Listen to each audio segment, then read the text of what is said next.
Mechanical properties of solid, this was our running chapter. इसमें जो जो हेडिंग ऑलरेडी कवर हो गई थी, पहले मैं उसे टिक कर दूं। इलास्टिसिटी हो गया था, रीज़न बता दिया था मैंने, फिर पोटेंशियल एनर्जी कर्व से रिलेट कर दिया था, और इलास्टिसिटी को फाइनली मेज़र किया था हम लोगों ने in terms of modulus of elasticity, जो कि 3 होते हैं, young modulus and shear modulus and bulk modulus. इनको डिटेल में डिस्कस करना बाकी है, अभी 1 बाय 1 करेंगे। सबसे पहले हमें स्ट्रेस एंड स्ट्रेन के बारे में जानना होगा। So our next heading here is stress and strain. Stress ये बहुत ब्रॉड टर्म है, इसे आप थोड़ा अपनी डेली लाइफ से भी रिलेट कर सकते हैं कि हम लोग अमूमन जो भी काम का लोड लेते हैं, पढ़ाई का लोड लेते हैं, करस्पॉन्डिंग टू दैट स्ट्रेस आता है। तो वन वे कि स्ट्रेस कम आए ना आए ये तो संभव नहीं है, लेकिन कम आए इसके लिए काम कर सकते हैं। हम लोग को कहा भी जाता है ऐसा करने को कि लोड शेयर कर लीजिए। मतलब जो आपको कुछ किसी से शेयर करना है अपनी बातों को, दूसरों से डिस्कस करेंगे जब आप, तो स्ट्रेस कम होगा। मतलब जो आपको फोर्स कर रहा है, जो आपको लोड मिला है, उसे आप बड़े एरिया में डिस्ट्रीब्यूट करिए तो स्ट्रेस कम आएगा। थोड़ा बहुत कनेक्ट हुआ होगा। बाकी हमारा कंसर्न यहाँ पे मैथमेटिकल ज़्यादा है, थ्योरेटिकल कम है। सो यहाँ पर एक डायग्राम बनाया गया है, आप देख रहे होंगे डायग्राम। इसमें एक ट्यूब है, आप रबड़ की मान लो या किसी और भी मटेरियल की मान लो। सिलेंड्रिकल ट्यूब मैंने यहाँ पे कंसीडर करी है। आप जैसे कोई पेन है उसको ही एज्यूम कर सकते हो, पेंसिल एज्यूम कर सकते हो, रबड़ की कोई ट्यूब एज्यूम कर सकते हो। उसको आपने इस रिजिड वॉल से यहाँ पर अटैच कर दिया, और राइट एंड पे क्या कर रहे हो, एक फोर्स लगा रहे हो। इसको इन फ्यूचर हम लोग लोड बोलेंगे। और जब फोर्स लगाए तो आप देखें क्या कि थोड़ी देर बाद इसका जो लेंथ शुरुआत में L था, बाद में L डैश हो गया। तो कितना बढ़ गया है आप देख पा रहे होगे। ये X अमाउंट जो है इसका इंक्रीज हुआ है। इसे आप लिख सकते हो L dash minus L, right. Now आप अगर इस ट्यूब को साइड से देखो तो इसका जो क्रॉस सेक्शनल व्यू होगा, that will be a circle, and for circle we can say कि एरिया जो होगा वो πr² होगा, और जो इसका डायमीटर होगा दैट विल बी 2r। ये छोटी छोटी बातें आपको ऑलरेडी आती होंगी, रिवीजन हो रहा है ये। हमारा यहाँ पे कंसर्न है स्ट्रेस को निकालना है। सिंबल हम लोग यूज़ करेंगे sigma, and it is force जो है आपने लगाया है डिवाइड बाय एरिया। अब यहाँ बाल की खाल की नीड नहीं है कि ये कौन सा फोर्स है जो आपने लगाया है, या जो इस बॉडी के अंदर इंटरनली डेवलप होगा, जिसका मोटिव होगा कि इस बॉडी को वापस रिस्टोर करे, क्योंकि दोनों ही बराबर होते हैं, दोनों इक्वल होते हैं मैग्नीट्यूड में, डायरेक्शन में अपोजिट होते हैं। और हमारा यहाँ पर डायरेक्शन वाइज कोई फोकस है नहीं, सब मैग्नीट्यूड में हैंडलिंग हो रही है। तो फोर्स से divide by area will be stress. Now what about strain? Strain मतलब किसी चीज़ को आपने कितना डिफॉर्म कर दिया है तो उसका मेजरमेंट स्ट्रेन से होता है। स्ट्रेन यहाँ पर क्या होगा, एक्स अमाउंट आपने यहाँ पर लेंथ में चेंज किया है, ये स्ट्रेन नहीं है। Strain is not the amount of length जो चेंज हुआ है। आपको फ्रैक्शनल चेंज देखना होता है कि मतलब यूनिट लेंथ का अगर ये वायर होता दैट टाइम कितना चेंज होता, क्योंकि उतने ही फोर्स से, जैसे मान लो आप 1 न्यूटन का फोर्स लगाए हो, आप अगर बहुत बड़े वायर में लगाओ तो फिर चेंज जो आएगा वो भी बड़ा आएगा, लेकिन स्ट्रेन उतना ही होगा अगर स्ट्रेस सेम है तो। धीरे धीरे आप कहानी समझ पाओगे। कुल मिला के समझ में आया होगा आपको कि ज़्यादा मैटर आपका यहाँ पर चेंज इन लेंथ से नहीं है, एक्स से नहीं है, L डैश माइनस L से नहीं है, रिलेटिव चेंज देखना है कि ये जो एक्स चेंज आया है with respect to original length कितना आया है। तो यहाँ पर x डिवाइड बाई L, जिसे आप L dash minus L divide by L भी कह सकते हो, L डैश माइनस L रखा गया x के स्थान पर, ये स्ट्रेन है। नाउ इस L को आप चाहो तो अलग अलग दोनों में डिवाइड कर दो, तो L डैश बाई L इसे ईटा से रिप्रेजेंट किया जाएगा। ईटा तो ना कह के आप इसे n लिख लेना, रीज़न बीइंग ईटा आगे एक और सिंबल है शेयर मॉडुलस का, उसके लिए यूज़ होगा, कन्फ्यूज़न ना हो जाए ड्यू टू दैट, आप इसलिए n लिख लेना। ईटा भी लिखा रहने दो तो कोई दिक्कत नहीं है, बट ध्यान रखना यहाँ ये जो ईटा जैसा सिंबल बना है, n जैसा सिंबल बना है, ये रिप्रेजेंट क्या कर रहा है। ये बता रहा है how many times length change हुई है। जैसे किसी क्वेश्चन में आगे बोलेगा, थोड़ी देर बाद आएगा क्वेश्चन की लेंथ डबल हो गई है, तो एल डैश एल का डबल है, एल डैश इसका मतलब जो है वहाँ पे 2l के बराबर है। तो जो आपका ये ईटा है ये actually L dash by L है, एल डैश बाई एल यहाँ पे 2 आएगा। तो 2 गुना अगर लेंथ हो गई है ऐसा कोई कह रहा है तो यहाँ 2 रखेंगे, 3 गुना हो गई है तो यहाँ 3 रखेंगे। जितने भी टाइम्स बोला जाएगा लेंथ हो गई है that will be the value of eta या you can say L. Now ये जो आपका स्ट्रेन है, इफ़ समवन इज आस्किंग, बहुत ही कम पूछा जाएगा ये, फिर ये डिफरेंशियल इसका फॉर्मूला बताइए। डिफरेंशियल मतलब चेंज बहुत छोटा है, तो ये आपका फिर जो x है एल डैश माइनस एल जो है एक्चुअली इसे आप डेल्टा एल लिखेंगे, लेकिन अगर बहुत छोटा सा चेंज है तो फिर यही जो डी एल डेल्टा एल है ये डी एल से रिप्रेजेंट किया जाएगा। तो strain that will B D L in place of L dash minus L divide by L. ठीक है, अब परसेंट में भी इन फ्यूचर अगर निकालना है तो आपने एरर जरूर चैप्टर पढ़ा होगा, नहीं पढ़ा है तो जाने दीजिए, हालांकि वहाँ से चीज़ें कनेक्ट करोगे तो दोनों ही चैप्टर एक साथ आपके मिक्स होंगे तो कंसेप्ट बूस्ट होगा। कि 3 प्रकार की कहानी होती है, एक होता है चेंज जिसे एब्सोल्यूट एरर कहते हैं, और एक होता है रिलेटिव एरर जिसमें चेंज जो होता है उस with respect to original. What I mean कि जैसे मान लो आपकी वैल्यू x1 है और फिर वो वैल्यू x1 चेंज होकर x2 हो गई, तो x2 माइनस x1 ये तो चेंज हुआ ना। डिवाइड बाई ओरिजिनल वैल्यू कर दो तो ये आपका रिलेटिव चेंज है, और 100 से मल्टीप्लाई कर दो तो ये परसेंटेज में चेंज है। तो एरर या चेंज या स्ट्रेन, ये इसकी कहानी तीनों की लगभग एक जैसी ही हो रही है। चेंज निकालना है सबसे पहले, डिवाइड बाई आप ओरिजिनल कर दोगे तो स्ट्रेन आ जाएगा, और अगर 100 से मल्टीप्लाई कर दोगे तो ये आपका परसेंट में आ जाएगा स्ट्रेन कितना हुआ। बहुत ज़्यादा कुछ मैंने नहीं बताया है, लेकिन इतने पे भी कुछ क्वेश्चन पूछे गए हैं, पहले उन्हें कर लेते हैं। देखते हैं आपका क्वेश्चन ये रहा। इसमें बोला गया है कि एक स्टील का वायर वगैरह वगैरह और फिर लोड 4 kg लटकाया गया है। थोड़ी सी बात मैंने अभी बताई नहीं है, हालांकि आपको ऑलरेडी पता होगी कि एक आपने स्टील का ये मान लीजिए वायर लिया, इसको आपने बहुत पतला बनाया है। चलिए मैं थोड़ा इसको थिक बनाता हूँ ताकि समझ में आए कि इसमें सर्कल कहाँ है। आई होप आपको सर्कल दिखाई दे गया होगा, ये सर्कल है, और इस सर्कल का जो रेडियस है प्रश्न में दिया है, और फिर इसमें आपने क्या किया, एक 4 kg का लोड अटैच किया। ठीक है, ये 4 kg का लोड अटैच हो गया। तो इसका अगर मास m है तो इस वायर को जो ये खींचेगा ये नीचे की डायरेक्शन में mg के फोर्स से, अपने वेट के बराबर के फोर्स से इसको खींचेगा नीचे, तो इसमें एलोंगेशन आएगा। और फिर कह रहे हैं कि स्ट्रेस बताओ कितना होगा। स्ट्रेन वगैरह नहीं पूछा है, यंग मॉडुलस वगैरह नहीं पूछा है, सिंपल स्ट्रेस पूछा है इन्होंने। तो स्ट्रेस जैसा कि मैंने अभी आपको बताया, ये देखना होता है कि फोर्स कितनी एरिया में डिस्ट्रीब्यूट हो। उतना ही लोड अगर 4 लोगों उनने मिल के लिया तो स्ट्रेस कम आएगा, क्योंकि एरिया ज़्यादा हो जाएगा। काइंड ऑफ प्रेशर ही है ये। तो फोर्स mg आपका है, और एरिया यहाँ पर जैसा कि मैंने बताया πr² होगा।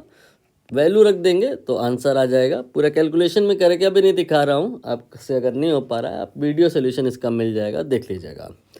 तो इस क्वेश्चन की बात ना करें, अब आगे थ्योरी की बात करें। ये रहा आपका थ्योरी पार्ट। देखते हैं आगे हमें डिस्कस करना है स्ट्रेस एंड स्ट्रेन कर्व। तो 2 बातें हमने सीखी अभी, एक तो स्ट्रेस सीखा और एक स्ट्रेन सीखा। और एक्सपेरिमेंटली वी कैन से कि एक ग्राफ बन कर आता है between what and what, stress and strain. ये है सिग्मा दैट इज स्ट्रेस, और ये है एप्सिलॉन जो ई जैसा है, इसको एप्सिलॉन पढ़ते हैं। ये है स्ट्रेन, इनके बीच में ग्राफ बनाया गया है। हालांकि ये ग्राफ मटेरियल टू मटेरियल काफ़ी ज़्यादा ड्रामेटिकली चेंज होगा, लेकिन किसी न किसी प्रोटोटाइप मटेरियल को लेके हमें आगे प्रोसीड तो करना ही होगा। तो we are taking metallic kind of material, जैसे कॉपर टाइप का, एल्युमिनियम टाइप का मटेरियल लिया। अभी थोड़ी देर में समझ में आएगा। ये मेलिएबल मटेरियल हैं, ये मतलब इनकी डक्टिलिबिलिटी ज़्यादा है, ये ब्रिटाइल नहीं है। ब्रिटाइल डक्टाइल ये सब क्या होता है थोड़ी देर में आपको क्लियर हो जाएगा। फिलहाल आप मान के चलिए कि हमने एक प्रोटोटाइप मटेरियल लिया like steel, and for steel what we have done over here कि हमने उस स्टील के वायर को एक साइड से तो फिक्स कर दिया, जैसा ऊपर डायग्राम बनाया था वैसा ही कुछ, और दूसरी साइड पर हमने फोर्स लगाया और इस फोर्स को अब हम बढ़ा रहे हैं। तो F डिवाइड बाई A जो होता है वो स्ट्रेस भी बढ़ेगा, ठीक है, और स्ट्रेस के बढ़ने से धीरे धीरे इसमें स्ट्रेन भी बढ़ने लगेगा। स्ट्रेस और स्ट्रेन दोनों में ही वेरिएशन होगा।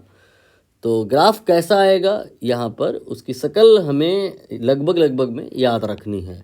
ऐसी है इसकी शक्ल, और इस ग्राफ में बहुत सारे पॉइंट हैं जो हमारे लिए इम्पोर्टेंट हैं, उन पर डिस्कशन अब करना है। देखिएगा, सबसे पहले आप बात करेंगे पॉइंट जो है वाई। ये सबसे इम्पोर्टेंट पॉइंट है हमारे लिए। दरअसल हमने चैप्टर के इनिशियल में ही बोला था कि जो मियाँ बीबी वाला झगड़ा हो रहा था, दैट टाइम मैंने बताया था कि जब मियाँ ने बीबी को झापड़ मारा, दैट टाइम बॉडी में डिफॉर्मेशन हुआ। डिफॉर्मेशन इधर भी दोनों तरफ हुआ, दोनों लोगों ने एक दूसरे को थप्पड़ मारा। लेकिन जो फीमेल था उसका बॉडी रिस्टोर हो गया, इलास्टिक था बॉडी। लेकिन मैंने दैट टाइम ये कहा था कि हर बॉडी एक लिमिट तक ही इलास्टिक है। अगर आप टू मच फोर्स अप्लाई कर दोगे तो उसकी जो ये प्रॉपर्टी है अपनी शेप को रिस्टोर कर लेने वाली, वो चेंज हो जाएगी, वो नहीं रह जाएगी, बॉडी प्लास्टिक हो जाएगी। जैसे कि हमने आपको एक बर्गर, पिज़्ज़ा, जंक फूड वाला एग्जांपल दिया था कि आप अगर ये खाते हो, खाना छोड़ दोगे तो लीवर आपका वापस ठीक हो जाएगा। लेकिन आप अगर खाते जा रहे हो सोच करके कि हम जब भी खाना छोड़ेंगे तब चीज़ें ठीक हो जाएंगी, नहीं। एक लिमिट है, उसके बाद डिफॉर्मेशन चीज़ों में इतना ज़्यादा आ जाता है कि फिर अगर आप स्ट्रेस रिमूव भी कर दो तो बॉडी रिस्टोर नहीं हो पाती है। वाई वही पॉइंट है, इसीलिए इसका नाम रखा गया है इलास्टिक लिमिट, और इसे यील्ड पॉइंट के नाम से भी जाना जाता है। मतलब ये है कि विद इन ओ वाई अगर हम कोई भी पॉइंट लें, जैसे हमने with in Y point suppose लिया, सपोज करिए ये पॉइंट ए है, ठीक। यहाँ पर स्ट्रेस और स्ट्रेन अगर हमें निकालना है तो horizontal and vertical line draw करनी होगी। ये आपका स्ट्रेन है and corresponding to that this is stress. और अगर हम एक्सटर्नल फोर्स हटा दें तो स्ट्रेन भी हट जाएगी और बॉडी में स्ट्रेस और स्ट्रेन दोनों ही जीरो हो जाएगा। बॉडी रिट्रेस करेगा अपने पाथ को और ओ पर आ जाएगा, स्ट्रेस और स्ट्रेन दोनों ही जीरो हो जाएगा। लेकिन अगर वाई के बाद का कोई पॉइंट आप लिए और यहाँ पर स्ट्रेस और स्ट्रेन ग्राफ से अगर आप देख रहे हो, आपको दिखाई दे रहा होगा कि this is the value of stress and this is strain, and if you remove stress, you remove external force when you are at point B, then what will happen? Body अपने पाथ को retrace नहीं करेगी। आप external force हटा भी दे रहे हो तो भी बॉडी अपनी शेप को रिस्टोर नहीं कर पाएगी, साइज को रिस्टोर नहीं कर पाएगी। बॉडी में स्ट्रेस हटा देने के बाद भी कुछ ना कुछ स्ट्रेस रह जाएगी। मतलब सिग्मा पूरी तरह से आपने जीरो कर दिया, लेकिन ई जीरो नहीं होगा, ये एप्सिलॉन जीरो नहीं होगा, कुछ ना कुछ स्टिल वहाँ पर स्ट्रेन रह जाएगी। मान लो ये है स्ट्रेन, तो आप कह सकते हो बी पॉइंट जो है आपका रिट्रेस हो करके, बी पॉइंट आपका रिट्रेस हो के ओ पे नहीं आएगा, वो ऐसे आएगा। एनसीईआरटी में ग्राफ आप देखोगे तो ऐसा ही मिलेगा। ये वाले पार्ट को उन्होंने डॉटेड से इसीलिए रिप्रेजेंट किया है कि ये वो पाथ है जो फॉलो होगा बी पॉइंट के द्वारा if B is post Y, मतलब वाई के बाद का अगर कोई पॉइंट आप कंसीडर किए हो और वहाँ पे स्ट्रेस हटाए हो, पाथ रिट्रेस नहीं होगा। स्ट्रेस जीरो कर देने के बाद भी स्ट्रेन वहाँ पिक्चर में रह जाएगी। बॉडी में परमानेंट डिफॉर्मेशन आ गया होगा, body start showing plastic behaviour after all. तो यू कैन से कि वाई इज़ व्हाट, ये इलास्टिक लिमिट है जहाँ तक बॉडी में रिवर्सिबिलिटी है। आपका लीवर रिस्टोर हो सकता है, लेकिन वाई के बाद के पॉइंट जो है वो रिस्टोर नहीं हो पाएंगे। अब हम ओ वाई के बीच में ही अगर बात करें तो एक पॉइंट है पी, इसको भी खास तवज्जो दी गई है। क्यों दी गई है? क्योंकि यहाँ से यहाँ के बीच में, कहाँ से कहाँ के बीच में, ओ से वाई के बीच में एवरीवेयर स्ट्रेस और स्ट्रेन डायरेक्टली प्रोपोर्शनल नहीं होता। हालांकि ये तो तय है कि ओ से वाई के बीच में अगर स्ट्रेस बढ़ाओगे तो स्ट्रेन बढ़ेगा। लेकिन कोई चीज़ बढ़ाने से कोई चीज़ बढ़ जाए इसका मतलब ये तो नहीं है ना ऑलवेज कि डायरेक्टली प्रोपोर्शनल हो। ये हो सकता है ऐसा सिनेरियो क्रिएट हो सकता है ऐसा सिनेरियो क्रिएट हो रहा, lot many possibilities over here. तो यहाँ पर ओ से वाई के बीच में होगा क्या कि स्ट्रेस बढ़ाओगे स्ट्रेन बढ़ेगा, लेकिन ये ऑलवेज नहीं होगा। ये सिर्फ इस ओ वाई के बीच का एक सेगमेंट है, दैट इज ओपी। इस ओपी सेगमेंट में न केवल स्ट्रेस और स्ट्रेन एक साथ बढ़ रहे हैं बल्कि डायरेक्टली प्रोपोर्शनल भी हैं। इसीलिए पी पॉइंट को कहा गया है प्रोपोर्शनलिटी लिमिट। मतलब ये वो लिमिट है, अगर आप इसको क्रॉस नहीं किए हैं तो स्ट्रेस और स्ट्रेस डायरेक्टली प्रोपोर्शनल होंगे। आगे हुक्स लॉ आने वाला है। ये हुक्स लॉ इसी दायरे में, इसी रेंज में ओ और पी के बीच में ही वैलिड है। अब अगर हम बात करें पी से वाई के बीच में, तो यहाँ स्ट्रेस और स्ट्रेन दोनों ही बढ़ रहा है, नो डाउट, बट वी से ये वाली जो कहानी है ये वैलिड नहीं है। ठीक, अब हम बात कर लेते हैं वाई के बाद। तो वाई के बाद इसमें तो कोई संदेह नहीं है कि ये जो 3 पॉइंट हैं अलग अलग हैं, लेकिन बहुत ज़्यादा इसमें डिफरेंशिएशन करने की नीड हमें आने वाले क्वेश्चंस में है नहीं, इसलिए एक ही मान के चल लेते हैं। हालांकि अलग अलग हैं। वाई का नाम तो मैंने बताया, यू का नाम देखिए लिखा हुआ है अल्टीमेट स्ट्रेंथ है ये। मतलब ये वो पॉइंट है, यू वो पॉइंट है जहाँ पे स्ट्रेस मैक्सिमम है। इससे ज़्यादा स्ट्रेस ये बॉडी बियर नहीं कर सकती है। मतलब अब बॉडी ब्रेक हो जाएगी। मतलब आप किसी को टॉर्चर कर रहे हो, स्ट्रेस हो रहा है उसको, आप और टॉर्चर कर रहे हो और स्ट्रेस हो रहा है उसे, एक लिमिट आएगी जिसके बाद बॉडी एक्सप्लोड कर जाएगा, ब्रेक हो जाएगा। ये यू वही पॉइंट है, इसे अल्टीमेट स्ट्रेंथ पॉइंट बोलते हैं। और जब टूट जाएगी बॉडी तो उसे काफ़ी अच्छा महसूस होगा। व्हाट आई मीन कि इसके बाद उसके अंदर स्ट्रेस कम होती चली जाएगी और डिफॉर्मेशन होने लग जाएगा, बढ़ने लग जाएगा। देखिए यू से एफ आप आइए, देखिए हो क्या रहा है, स्ट्रेस कम होती जा रही है, सिग्मा नीचे आ रहा है। यू से एफ आइए तो अपसाइलन बढ़ता जा रहा है, स्ट्रेन बढ़ता जा रहा है। मतलब बॉडी में स्ट्रेन तो हो रहा है लेकिन स्ट्रेस कम होती जा रही है। तो टूट जाना भी कभी कभी अच्छा ही होता है, या यू कैन से मजबूरी में जब आप टूट जाते हैं तो स्ट्रेस कम होती चली जाती है, स्ट्रेन बढ़ता जाता है। अब यहाँ पे ये जो 3 पॉइंट मैंने काफ़ी दूर दूर दिखाए हैं, वाई यू एफ एफ, ये मटेरियल टू मटेरियल सीन बदल जाता है।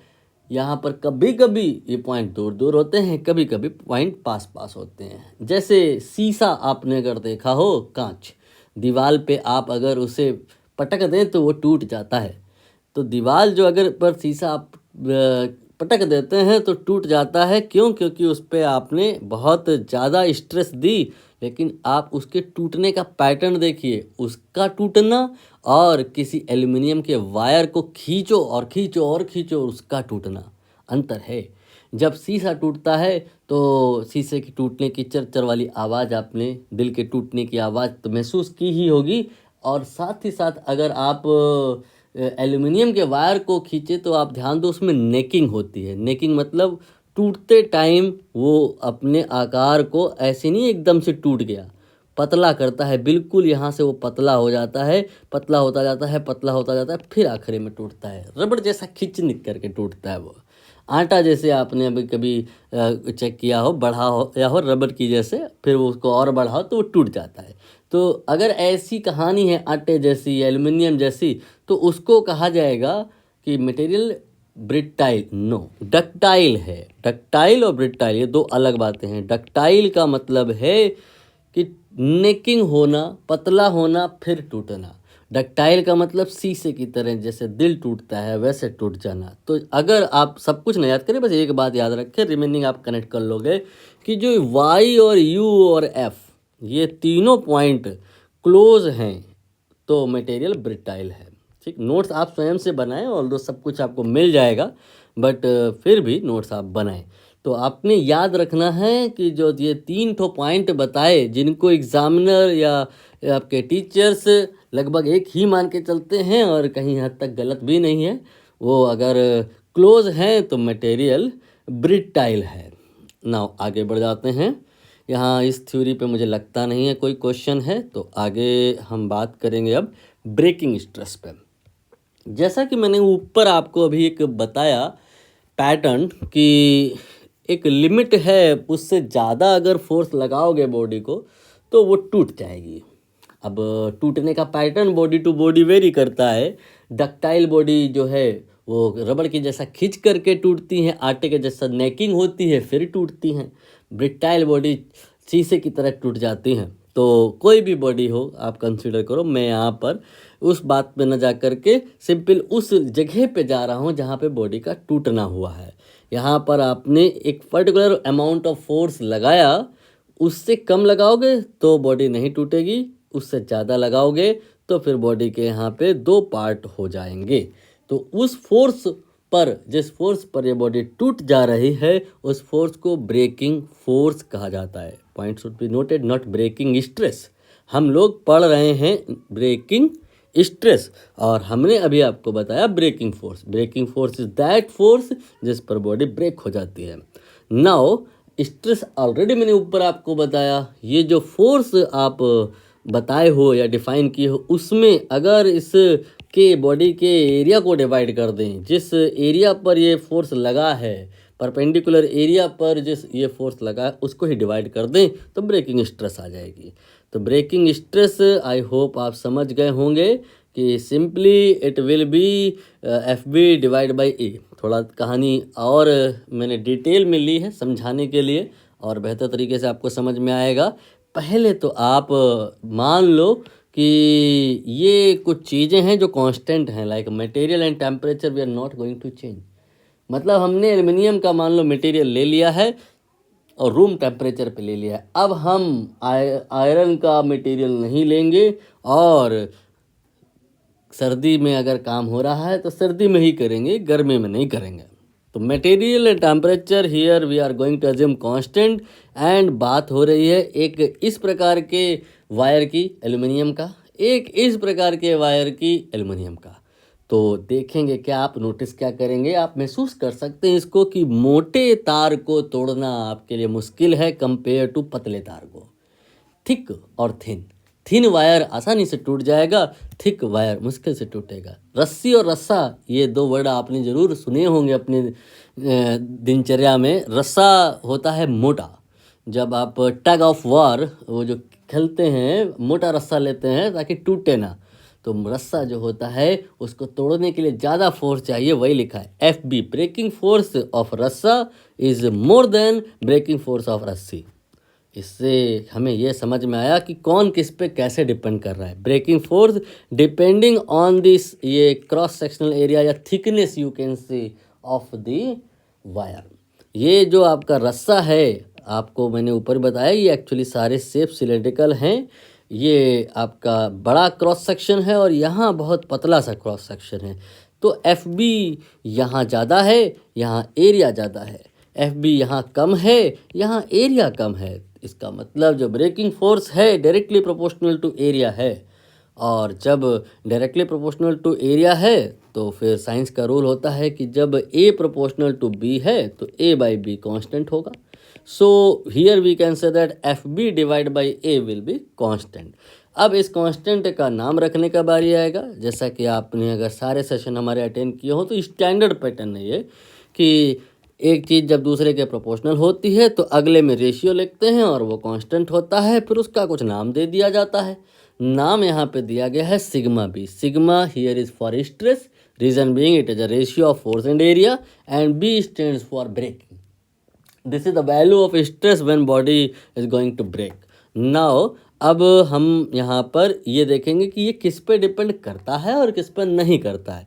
तो नियम ये कहता है कि जो कांस्टेंट आप जिस जगह लिखे हो उसके एक स्टेप पहले आ जाइए और देखें कि कौन कौन से पैरामीटर्स हैं एफ बी और ए, उन पे डिपेंड नहीं करता है। आप देख लो, जैसे ये वाला एग्जाम्पल ही ले लें तो इसमें और इसमें दोनों में ही एफ बी की वैल्यू बढ़ गई है। आप कल को ये बोलने लग सकते हैं कि एफ बी बराबर सर सिग्मा बी और ए है, या सिग्मा बी बराबर एफ बी अपॉन ए है। एफ बी इसका मतलब सिग्मा बी इसका मतलब, ये दोनों तो डायरेक्टली प्रोपोर्शनल हो गए। मतलब यहाँ पे एफ बी ज़्यादा है तो यहाँ पे सिग्मा बी ज़्यादा होगा, ये धारणा गलत है। नहीं, एफ बी और ए पर सिग्मा डिपेंड नहीं करता है क्योंकि ये मटेरियल प्रॉपर्टी है, यही मैं यहाँ बताने जा रहा हूँ। तो आप जहाँ पर सिग्मा बी लिखे हो उसके पहले आने वाली चीज़ों पर ये डिपेंड नहीं करता है। ना इसका फॉर्मूला वही चीज़ बार बार लिख दी है मैंने, divide by breaking force divide by area will be breaking stress. Unit newton पर मीटर स्क्वायर, जिसे पास्कल के नाम से जाना जाता है। डायमेंशन आप निकाल के स्वयं से देखिएगा, नहीं हो तो पूछिएगा। इसके बाद में ये बात इतनी इम्पॉर्टेंट नहीं है इसलिए मैं इसको अवॉइड कर रहा हूँ। मटेरियल प्रॉपर्टी है ये जानना है, मैंने ऑलरेडी बता दिया कि as long as material and temperature not going to change this will remain constant. If you increase F B meanwhile area will increase but sigma b remain constant. It does not depend on fb depend on a। तो कौन चीज़ किस पर कैसे depend कर रही है, पूरी तरह से पिक्चर क्लियर होना बहुत ज़रूरी है। अब सफिशिएंट कंटेंट हो गया है, क्वेश्चंस कर लेते हैं इस आधार पे। पहला क्वेश्चन देखिए, यहाँ पर हवा में उड़ा देंगे आप क्वेश्चन, इतना मुश्किल कुछ है नहीं। कि दो प्रकार की रस्से हैं या रस्सियां हैं। पहले वाले में जो क्रेन है जिस रस्सी का प्रयोग कर रही है वो 10 मीट्रिक टन कैपेसिटी की है। हमें दूसरी रस्सी इस्तेमाल करनी है क्रेन में। ऐसा करना है कुछ कि उसकी जो ट्रेन की कैपेसिटी है जो 10 टन मतलब 10 मीट्रिक टन है वो 25 मीट्रिक टन हो जाए। भाई मान लो कूड़ा उठाने गई है कूड़ा गाड़ी और कूड़ा ज़्यादा है, 10 मीट्रिक टन वाली क्रेन से आप कूड़ा उठवाओगे और कूड़ा 25 अगर है तो फिर तो टूट जाएगी, क्रेन का रस्सी टूट जाएगा। तो हमें जो इसकी कैपेसिटी है ब्रेकिंग फोर्स यानी कि वो बढ़ाना है।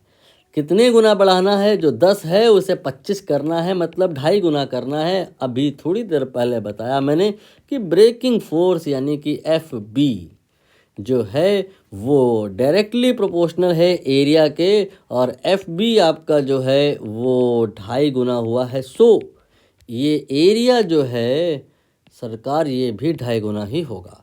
2.5 में आप 2.5 से और गुणा कर दें तो 2.5 इंटू 2.5 6.25 आंसर आ जाएगा। ठीक है, अब और कोई क्वेश्चन कर लेते हैं। ये अगला प्रश्न है आपकी स्क्रीन पे। यहाँ पे बात कर रहे हैं इलास्टिक लिमिट की। As I have already told कि इलास्टिक लिमिट, ब्रेकिंग स्ट्रेस और अल्टीमेट स्ट्रेस ज़्यादा अंतर आप न मान के चलिए, होता तो बहुत बड़ा है। आप में क्वेश्चन करने का अप्रोच सब जगह एक ही लेना है, वो इतनी सी बात कि all these are material properties and sigma here is constant, force depend on area. Very simple. अब देखो जैसे कि यहाँ पर हम बात करें कि कह रहे हैं इलास्टिक लिमिट जो है वो 379 एमपी है। ये सिग्मा बी ही लिख सकते हैं आप, इन्होंने दे दिया है 379 MPa। ठीक है, अब इसके बाद में कह रहे हैं कि मिनिमम डायामीटर बताएं आप, मिनिमम डायामीटर बताएं। ब्रॉस है कोई मटेरियल, उसी का ये दिए हैं, जिससे कि अगला ये 400 न्यूटन का लोड उठा सके। तो ये 400 न्यूटन आप समझ गए होंगे किस चीज़ का वैल्यू है, ये है ब्रेकिंग फोर्स का वैल्यू। ठीक है, अब हमें यहाँ से एरिया निकालना होगा। Formula very simple, F B I have told here कि सिग्मा बी मल्टीप्लाइड बाई है। जितना एरिया बढ़ा करके चलोगे ब्रेकिंग फोर्स उतना ही आएगा। तो आप कितना एरिया लेकर के चलो कि ब्रेकिंग फोर्स 400 आ जाए, यही तो पूछ रहा है। तो एफ बी 400 हो गया, ये 379 हो गया। ध्यान दो ये m जो है ना इसे चेंज करना पड़ेगा, ये मेगा पास्कल है तो 10⁶ से मल्टीप्लाई करेंगे, यहाँ से एरिया आ जाएगा। और जो एरिया आएगा उसे हम πr² से इक्वेट कर देंगे। फिर जो r आएगा हम उसको लिख देंगे d/2 या 2r जो है कर देंगे तो d आ जाएगा। पूरा सोल्यूशन मैं यहाँ नहीं दे रहा हूँ, स्वयं से कीजिए आप। पूरा सोल्यूशन आपको ये PDF है जो उसके नीचे मिल जाएगा, वीडियो सोल्यूशन देख लीजिएगा अगर ना हो तो। अब अगला क्वेश्चन देखते हैं। मुझे लग रहा है अब तो इतना ही है, नहीं अभी एक क्वेश्चन और दिख रहा मुझे, ये लीजिए। स्टील वायर है एक, ये लिखा हुआ है कि एक स्टील वायर है जो 100 केजी वेट सस्टेन कर सकता है, इतना ये वेट उठा सकता है, यू कैन से, या बियर कर सकता है, इससे ज़्यादा पे तो टूट जाएगा। अब वायर को कट कर दिए और 2 इक्वल पार्ट कर दिए, बताना है अब ये कितना कर लेगा। तो आपने अगर कहानी को ध्यान से सुना हो तो मैंने कहा था सर जी कि जो सिग्मा बी है वो जो है ब्रेकिंग स्ट्रेस है और ये मटेरियल प्रॉपर्टी है, मटेरियल प्रॉपर्टी है, ये चेंज नहीं होगा, चाहे आप इसके 2 पार्ट कर दें, चाहे आप इसको अलोंग द एक्सेस कट कर दें और चाहे अलोंग द लेंथ कट कर दें। क्या मेरे कहने का मतलब है कि जैसे आप देख रहे हो कि ये एक वायर है, ठीक है, अगर आप इस वायर के 2 हिस्से कर दें सरकार, तो आपको जो अगला हिस्सा मिलेगा वो कुछ इस प्रकार का होगा। इसकी लेंथ हाफ हो गई होगी, लेंथ हाफ हो गई होगी, तो क्या इससे सिग्मा बी पे फ़र्क पड़ जाएगा? आई होप आप समझ गए होंगे कि मटेरियल अगर पहले एल्युमिनियम था तो अभी क्या ये लोहे का हो गया, अभी क्या ये चांदी हो गया। Material not going to change over here, so that यहाँ जो ब्रेकिंग स्ट्रेस है वो चेंज नहीं होगी। ब्रेकिंग स्ट्रेस चेंज नहीं हुई है और जो ब्रेकिंग फोर्स होता है वो होता है सिग्मा बी मल्टीप्लाइड बाई ए। अब यहाँ पर ध्यान दो, जैसा इस प्रश्न में कहा है वो तो बड़ी कहानी आसान है, लेकिन हमें भविष्य के लिए भी तैयार रहना है।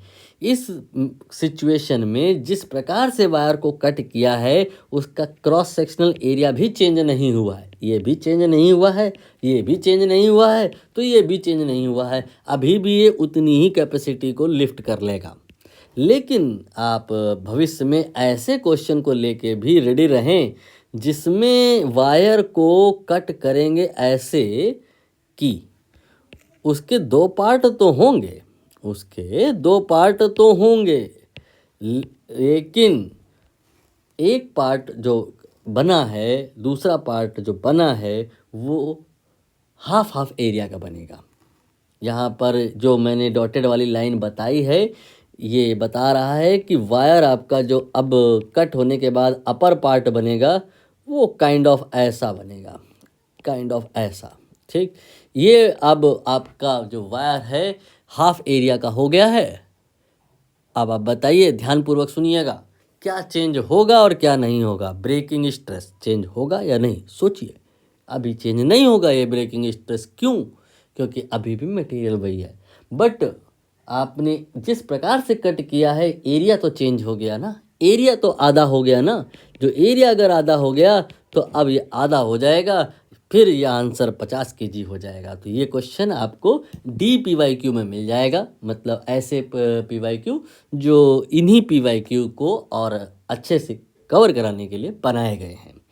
तो यहाँ पर तो आंसर इसका फ़िलहाल 100 ही आएगा। देखते हैं और कोई क्वेश्चन अगर हो तो उसे भी लूप में ले लिया जाए।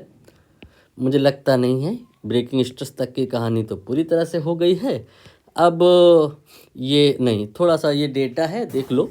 यहाँ पे मैंने कुछ मटेरियल लिख दिए हैं, क्योंकि मैंने कहा ना कि ब्रेकिंग स्ट्रेस मटेरियल प्रॉपर्टी होती है। जब अगला मटेरियल पे डिपेंड कर रहा है तो कोई एक मटेरियल अगर कंसीडर करें लाइक टंगस्टन, तो उसके लिए तो कांस्टेंट है ना, फिक्स है ना, उसके लिए तो वैल्यू हमें पता होनी चाहिए, याद होनी चाहिए। याद नहीं होनी चाहिए, अच्छे से नहीं याद होनी चाहिए तो थोड़ी थोड़ी याद होनी चाहिए।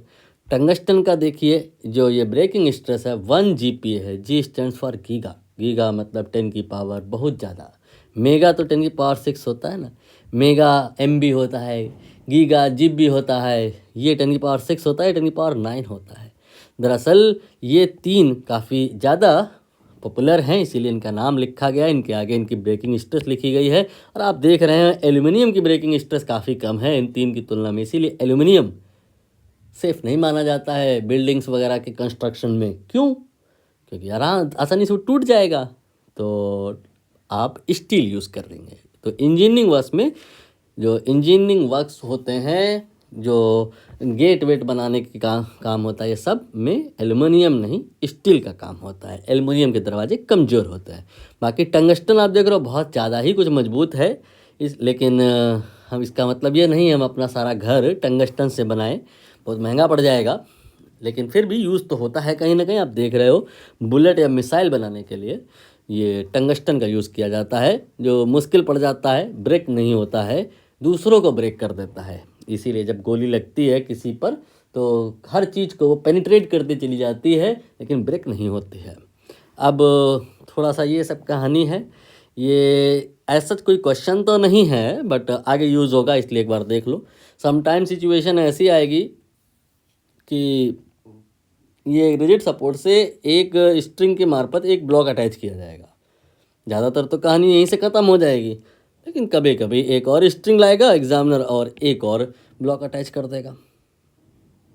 ठीक है, यहाँ पर आपको ध्यान ये रखना है कि जब स्ट्रिंग्स के थ्रू मल्टीपल ब्लॉक अटैच होंगे तो किसी भी जगह पे टेंशन निकालने के लिए ये फॉर्मूला लगाएंगे। आप थोड़ा बड़ा करके दिखा दूँ, MBG, बी पर फोकस ना करें, MG ही मान के चलें, बस बी का मतलब याद रखें कि ये बिलो होता है। For example, if you are interested to calculate the tension at point A, suppose at point B, तो जब बी पर आपको टेंशन निकालनी है तो बी पर एक हॉरिजॉन्टल लाइन एज्यूम कर लें, दिमाग में एज्यूम कर लें, चाहे बना लें। उसके नीचे जितना मास होगा वो मास मान लो 10 है तो 10 इंटू जी की वैल्यू 10, 100 न्यूटन के बराबर टेंशन आ गई। और अगर आपने पॉइंट ए पर टेंशन निकालनी है तो क्या करें, ए पॉइंट पर हॉरिजॉन्टल लाइन बना लें, उसके नीचे का सारा मास देख लें, ये सारा मास जुड़ जाएगा। 10 जो पहले था वो जुड़ जाएगा, 5 और आ गया मान लो तो 15 हो गया। एम का वैल्यू 15, जी का वैल्यू 10, तो 150 हो जाएगा। समझ गए होंगे आई होप बात। ठीक है, तो यही वाली कहानी यहाँ पे है। अब आप देख लो कि यहाँ पर ये 1 kg है, एक ये 1 kg है, रस्सी ऐसे बनाई गई है, स्ट्रक्चर प्रिपेयर किया गया। यहाँ पे टेंशन इस 1 kg की वजह से आएगी तो 1 kgf लिख दी मैंने, और यहाँ पे जो आएगी टेंशन इसमें ये भी होगा और ये भी होगा, इसीलिए टोटल देखिए 2 kgf लिख दी है मैंने। अब आप अगर दोनों ही रस्सियाँ पतली रखे तो फिर चांस है कि ऊपर वाली रस्सी टूट जाए, नीचे वाले के चांस कम है, ऊपर वाले के ज़्यादा है। ठीक है, ध्यान दीजिएगा, एक महंगा क्वेश्चन आपको मिलता जुलता मिलेगा, मैं उसके लिए आपको प्रिपेयर कर रहा हूँ। यहाँ दोनों रस्सियाँ एक ही मटेरियल की हैं, तब मैं कह रहा हूँ कि ऊपर वाली रस्सी के टूटने के चांस ज़्यादा हैं। लेकिन अगर नीचे वाली रस्सी जिसके टूटने के चांस कम हैं, हम उसको ही पतला कर दें या वो वैसे मटेरियल का बना दें जिसकी वजह से टूट जाएंगे आसानी से चीज़ें, या उल्टा करके बोलें कि ऊपर वाले के रस्सी के टूट जाने के चांस अधिक हैं, लेकिन मैं इसको ज़रूरत से ज़्यादा मोटा बना दूं या इसको टंगस्टन का ले लूं, कोई बहुत बढ़िया शानदार मटेरियल जो टूटता ही ना हो, तब तो फिर वहाँ से नहीं टूटेगा ना। लगता है आपको ऊपर वाला टूट जाएगा, लेकिन चूंकि मटेरियल स्ट्रांग है तो फिर नीचे वाला टूटेगा। एक क्वेश्चन आगे मिलेगा, उस पर तब चर्चा कर लेंगे। अभी हम जो यहाँ आपको बताए थे उसी के एनालॉगस यहाँ राइट में कहानी है, उस पर भी विचार करें। यहाँ पर हमें निकालना था टी, तो जो mg में m लिया वो b वाला, b मतलब बिलो, और जब हमें n निकालना होगा नॉर्मल फोर्स तो ज़रूरत पड़ेगी, इसीलिए बता रहा हूँ। तो हमें जो mg फार्मूला लगाना होगा, में जो m लेना होगा वो ऊपर वाला एबव वाला लेना होगा। फॉर एग्जांपल, अगर हमें इस जगह पर निकालना है नॉर्मल रिएक्शन, अगर हमें इस जगह पे निकालना है नॉर्मल रिएक्शन, सारे ब्लॉक मान लो 1 kg के हैं, तो ए पॉइंट पर जब निकालना होगा तो हम ए पॉइंट पर एक हॉरिजॉन्टल लाइन ड्रॉ करेंगे, ड्रॉ कर दी, इसके ऊपर का सारा मास ले लेंगे, 1 है kg, तो 1 इंटू जी की वैल्यू 10 न्यूटन आ गया normal force at point A.